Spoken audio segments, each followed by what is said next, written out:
नीचे करिए। आज इस कार्यक्रम में उपस्थित हम सबके माननीय नेताजी का मैं बहुत बहुत स्वागत करता हूं।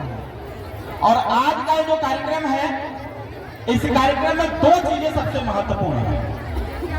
इस कार्यक्रम में जितने लोग आए हैं, हमारे युवा हो, चाहे बच्चियां हो, चाहे महिलाएं हो, चाहे बड़े बुजुर्ग हो, बराबर इनके ही नवजात बच्चे भी आए हुए हैं जो आज अपने महबूब नेता को देखने और उनको सुनने तक के लिए आए हुए हैं। इसलिए एक बार जोरदार ताली बजा के आप लोग अपने नाम पर स्वागत करिए। देखिए, ताली में वो दम नहीं है, ताली में वो दम नहीं है जो दम तलवार में था।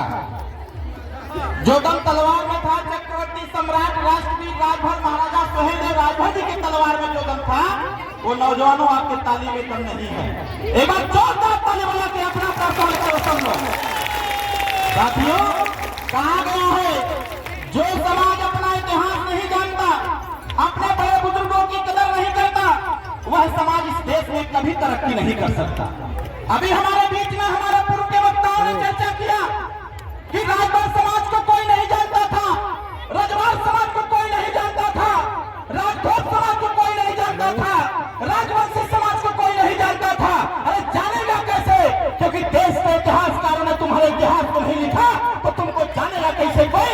इसीलिए भारतीय समाज पार्टी का निर्माण किया गया कि गुलामों को गुलामी का एहसास कराना है। गुलामों को गुलामी का एहसास करा करके इन नौजवानों के पैरों में चक्रव्यूह भेड़ियों को तोड़ना सुहेलदेव भारतीय समाज पार्टी का पहला मकसद होगा।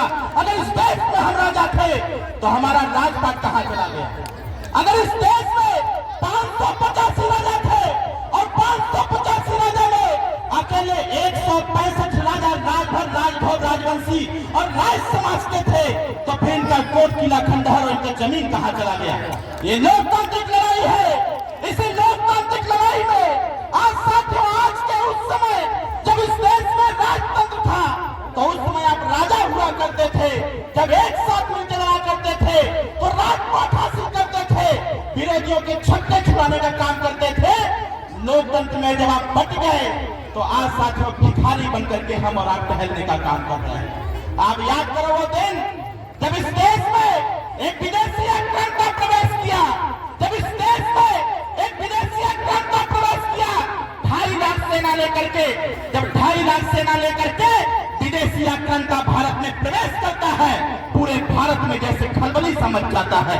ऐ राजभर समाज के लोगों, ऐ राजपूत समाज के लोगों, ऐ रजवाड़ समाज के लोगों, ऐ राजवंशी समाज के नौजवान भाइयों, अरे कहां सोए हो मित्र? आज देखो हमारे यहाँ के बाबा पुरखों ने वो काम कर दिया था जिनके नाम पे भारत का नाम चला है। साथियों, अगर भारत का नाम पड़ा है तो राजभर राजाओं के नाम पर भारत का नाम पड़ा है, और ऐसे भारत पर हम लोग कब्जा भी नहीं कर पा रहे हैं। अब याद करो वो दिन, आज एक झंडा उठाने में आपको तकलीफ हो रही है, आपको बूथ पर जाकर के चुनाव निशान छड़ी का बटन दबाने में तकलीफ होता है, आपको अपने घर से निकल करके अपने नेता को ताकत देने में तकलीफ होता है। लेकिन एक वो भी समय था जब एक हाथ से चक्रवर्ती सम्राट राष्ट्रवीर राजभर महाराजा सुहेलदेव राजभर जी 85 किलो की तलवार चलाने का काम करते थे। साथियों, ऐसे राजा के वंशज हम लोग हैं। साथियों, इस देश में विदेशी आक्रांता का प्रवेश हुआ, पूरा देश हिल उठा कि 2.5 लाख सेना से कौन युद्ध करेगा। उस विदेशी आक्रांता ने 1/3 राज्य को कब्जा करते हुए जैसे जैसे आया, बनारस भी कब्जा कर लिया, बलिया भी, घोसी भी सारा कब्जा करते हुए जब जाकर के बहराइच पहुंचा, तब बहराइच में उसका सामना हुआ एक 18 साल के बच्चे से।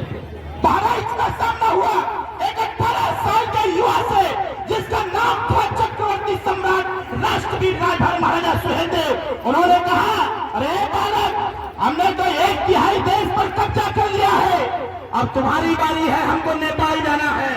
राजा सुहेलदेव राजभर ने कहा, अरे हम राजभर के वंशज है, हमारे खून में देश की सेवा लिखा हुआ है, हम गुलामी स्वीकार नहीं कर सकते। अगर है तुम्हारे में दम तो आ जाओ, नानपाड़ा के मैदान में 2-2 हाथ कर लिया जाए, जो पीस पड़ेगा वो आगे बढ़ेगा। और यहीं पर राजा सुहेलदेव राजभर ने तय किया। कहा नौजवान साथियों आप पड़े हो चक्कर में? अरे भाई उठाओ फंदे को। देखो, एक राजा सुहेलदेव राजभर जी ने कहा, नानपाड़ा का मैदान 2.5 लाख सेना एक तरफ, और 12,500 की सेना एक तरफ, 12,500 की सेना लेकर के राजा सुहेलदेव राजभर जी नानपारा के मैदान में गए। उसके पहले की घटना है, राजा सुहेलदेव राजभर जी ने कहा इस देश की रक्षा सुरक्षा के लिए इस देश के बचे हुए राजाओं को साथ आना चाहिए। सारे लोगों ने कहा अरे ऐसे लोगों से कैसे युद्ध किया जा सकता है जिसके सामने तमाम राजाओं ने घुटना टेक दिया। राजा सुहेलदेव राजभर जी ने कहा अरे तुमको घुटना टेकना होगा कि टेको, लेकिन राजवंशी समाज को भी घुटना टेकने वाला नहीं है। और राजा सुहेलदेव राजभर जी ने कहा तुम्हारी 2.5 लाख की सेना इधर 12,500 की सेना, चलो एक युद्ध हो जाए। और नानपारा के मैदान में राजा सुहेलदेव राजभर एक तरफ और वो विदेशी आक्रांता 2.5 लाख की सेना लेकर के एक तरफ। नौजवान भाइयों जरा दृश्य को देखो, आपने महाभारत का युद्ध देखा होगा टीवी में, आपने राम और रावण का युद्ध देखा होगा टीवी में, एकदम उसी प्रकार का चलचित्र चलाओ अपने दिमाग में और सोचो कि एक तरफ 2.5 लाख सेना खड़ी है विदेशी आक्रांताओं की और दूसरी तरफ 12,500 की सेना खड़ी है। आप जरा सोचो 12,500 सेना राजा सुहेलदेव राजभर जी को साक्षी मानते हुए, मां भवानी को याद करते हुए, भारत मां को याद करते हुए कहा कि भाई मेरे याद रखना है तुम्हारे सामने खड़े हुए 2.5 लाख लोग इस देश की मां बहनों की इज्जत को तार-तार करने का काम किया है। यह सबसे अच्छा मौका है, इस बार अगर युद्ध हो गया तो हाथ पार का होना चाहिए। और राजा सुहेलदेव राजभर जी ने महाभारत से भी बड़ा महायुद्ध लड़ करके इस देश को बचाने का काम किया। और जब निकले मैदान में राजा सुहेलदेव राजभर एक हाथ में 85 किलो की तलवार और दूसरे हाथ में भाला लेकर के निकले। उन